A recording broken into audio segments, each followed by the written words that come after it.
குமாரண்ணா. சாரா, வாங்க வாங்க உட்காருங்க. உங்களுக்கு சூடா டீ போட்டு ரமணன் கிட்ட கொடுத்து விட்டனே. ஆமா, கொண்டு வந்தான். காலையில் எனக்கு கட்டங்காப்பி தான் பிடிக்கும். அப்புறம் காலையில் கட்டங்காப்பியோட வேற ஏதாவது சாப்பிடுவேன். அப்படி ஒரு பழக்கமா? பரவாயில்ல. இங்க இட்லி, தோசை, புட்டு எல்லாமே இருக்கு. உங்களுக்கு என்ன வேணும்னு மட்டும் சொல்லுங்க. நீங்க போய் 2 இட்லி எடுத்துட்டு வாங்க. சரி.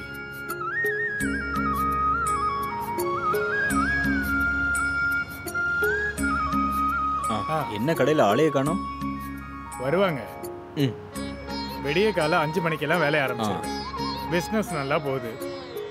இங்க நிறைய பேர் காலையில வாக்கிங் போக வந்துருவாங்க. அப்புறம் ரெகுலர் கஸ்டமர் கொஞ்சம் வருவாங்க. அப்புறம் கூலி வேலை செய்யறவங்க. ஆனா இந்த டைம்ல யாரும் பெருசா வரமாட்டாங்க. ஒரு 12 மணி போல நிறைய பேர் வருவாங்க சாப்பிட்றதுக்கு. இங்க வசுந்தரா யாருன்னு? வசுந்தராவா? அது யாரு சார்? உங்களுக்கு எப்படி அந்த பேர் தெரியும்? இல்ல, அந்த வீட்டோட செவர்ல ஒரு பொண்ணோட போஸ்டர் இருக்கு. அதுக்கடியில வசுந்தரான்னு எழுதியிருக்கு. அதான் கேட்டேன். அந்த பொண்ணோட வீட்டில் தான் நீங்க இப்ப தங்கியிருக்கீங்க? ஆமா. அவங்களாம் இப்ப எங்க இருப்பாங்கண்ணே? வெளியூர்ல இருப்பாங்களோ இல்ல கல்யாணம் பண்ணிட்டு வேற எங்கேயாவது போயிட்டாங்களா? இல்ல சார், அந்த பொண்ணு செத்துட்டா. கூலி வேலை செஞ்சுக்கிட்டு இருந்த ராஜனோட பொண்ணு தான் அந்த அழகான பொண்ணு வசுந்தரா. அவ அம்மா சின்ன வயசுலே செத்துட்டா. அப்புறம் அவளை வளர்த்து ஆளாக்குனது எல்லாமே அவ அப்பா ராஜன் தான். அந்த பொண்ணு வயசுக்கு வந்ததும் அவ அப்பாவுக்கு பக்கவாதம் வந்துருச்சு. அதோட அவ படிப்பும் போயிடுச்சு. சாப்பாட்டுக்கு கூட கஷ்டம்தான். அது மட்டும் இல்ல, அவ வீட்டுக்கு நிறைய பேர் வந்து போயிட்டு இருந்தாங்க. நீங்க பாத்திருக்கீங்களா அந்த வீட்டுல ஆளுங்க வந்து போறதெல்லாம்? பல பேர் சொல்லி நான் கேள்விப்பட்டேன். அவ மோசமான பொண்ணு சார். அவங்க அப்பாவுக்கு தெரிஞ்சதான் அதெல்லாம் பண்ணாளா? அதெல்லாம் தெரிஞ்சதுக்கு அப்புறம் பொண்ணை கழுத்தை நெரிச்சு கொன்னுட்டான். அந்த ஆளும் தற்கொலை பண்ணிக்கிட்டான். அப்புறம் 2 டெட் பாடிஸையும் ஊர் ஜனங்க அடுத்த நாள் பார்த்தாங்க. அவர் தன்னோட பொண்ணை கழுத்தை நெரிச்சுதான் கொண்டாங்கிறது உங்களுக்கு எப்படி தெரிஞ்சது? அது அந்த ஆளு பக்கவாதம் வந்து படுத்திருந்த ரூம்ல அந்த ஆளோட 2 கையும் வசுந்தராவோட கழுத்தை இறுக்கமா பிடிச்சிருந்தது. கழுத்தை நெரிச்சு வச்சிருந்தான். அதனால நீங்க முடிவு பண்ணிட்டீங்க ராஜன் தன் மகளை கொண்டுட்டான்னு. ஆமா, இத போலீஸ்ல தகவல் சொல்லல? தகவல்லாம் சொன்னாங்க. போலீஸும் வந்தாங்க. அவங்களுக்கு சொந்த பந்தம் உறவுன்னு யாரும் இல்ல. அப்புறம் அந்த கேஸ் காலப்போக்கில் காணா போயிடுச்சு. ஆமா, அந்த சம்பவம் நடந்து எவ்வளவு நாள் இருக்கும்? கிட்டத்தட்ட ஒரு 10 வருஷம் இருக்கலாம். நடந்தது பெரிய கொடுமை. நீங்க எல்லாம் பண்ண சதி வேலையை தான் சொல்றேன்.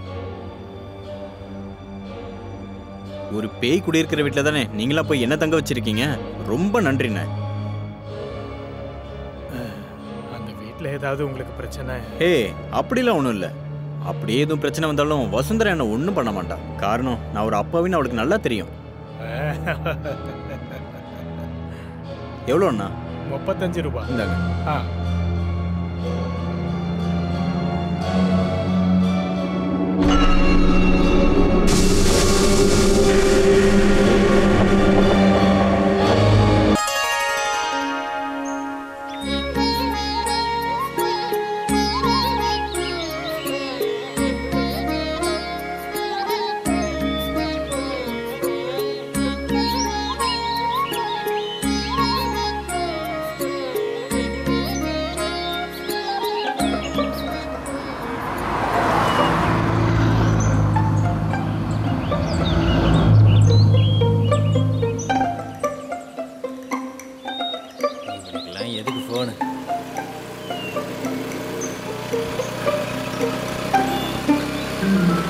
டேய், எங்கடா போய் தொலைஞ்ச?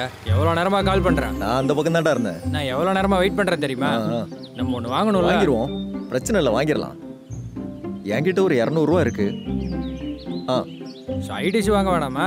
ஏதாவது ஒரு சரக்கு வாங்கிட்டு அப்படியே மீதி காசுக்கு ஜெய் ஜவான் ஜெய் கிசான் அது போதும். வா போலாமா? அங்க எப்படி போறது? வண்டி வச்சிருக்கியா? வண்டி இருக்கு, நம்ம போலாம். வா. அப்ப வண்டி எடு. போலாம்ல? சரி, அவன் எல்லாத்தையும் வர சொல்லு. சரி, வண்டி எடு. நல்ல சரக்கா வாங்கி அடிக்கிறேன். டேய், ஹெல்மெட் போடுறேன்.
ஆரம்பிக்கவே இல்லை. என்னாச்சு? புது கதை இல்லை. அப்போ எத்தனை நாள் ஆகும்? அதெல்லாம் கொஞ்சம் டைம் ஆகும். ஒரு மூடு வந்தால் தானே எழுத முடியும். அப்புறம் நான் இப்போ தானே இங்கே வந்திருக்கேன். அவசரப்படாதீங்க. உங்களுக்கு தான் தெரியும்ல, எனக்கு இந்த சரக்கு ஃபிகர் பழக்கம்லாம் இல்லை. சில பேருக்கு அதெல்லாம் யூஸ் பண்ணால் தான் கதை எழுத முடியும். ஒரு விதமான உற்சாகம் கிடைக்கும். ஆனால் அதெல்லாம் சும்மாப்பா. நான் ஏன் அவசரப்படுறேன்னா அந்த ஆர்டிஸ்ட் கிட்ட டேட் வாங்கணும்ல. சரி சரி, நான் கூப்பிட்றேன்.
நீ வந்துட்டியா?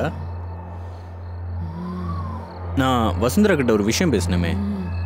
ஆமா, என்ன மட்டும் ஏன் நீ காயப்படுத்தாம இருக்க? இல்ல, சாதாரண பிரேதங்கள்லாம் மனுஷங்களுக்கு ஒன்று ரத்தம் குடிக்கும்ல கேள்விப்பட்டிருக்கேன். சின்ன வயசுல இருந்து நாங்க கேட்ட கதையெல்லாம் அப்படிதான் இருக்கும். உங்களை பார்த்தா அப்பாவின்னு தோணுச்சு. எதுக்காக சிரிக்கிற? முதல் முறையா ஒரு பிசாசு என்ன பார்த்து அப்பாவின்னு சொல்லியிருக்கு. கோவப்படாத, நான் சும்மா விளையாட்டுக்கு தான் சொன்னேன். ஆமா, நான் இன்னைக்கு உன்னை பத்தி ஒரு கதை கேள்விப்பட்டேன். அது உண்மைதானான்னு தெரியாது. அந்த குமாரன் சொன்ன கதை தானே அது? அது எப்படி உனக்கு தெரியும் வசுந்தரா? நான் ஒரு பேய் தானே, பல இடத்துக்கு போவேன். அந்த ஆளு கதை சொல்லும் போது நானும் இருந்தேன். அப்படின்னா அது கட்டுக்கதையா? நீ அதை நம்பிட்டியா? இல்ல. ஏன்? அது உண்மை இல்லைன்னு எனக்கு அப்பவே தோணுச்சு. வசுந்தரா, நீ எப்படி செத்து போன? உன்னை பத்தி நிறைய தெரிஞ்சுக்க நான் ரொம்ப ஆவலா இருக்கேன். நடந்த உண்மையெல்லாம் தெரிஞ்சுக்கணும்.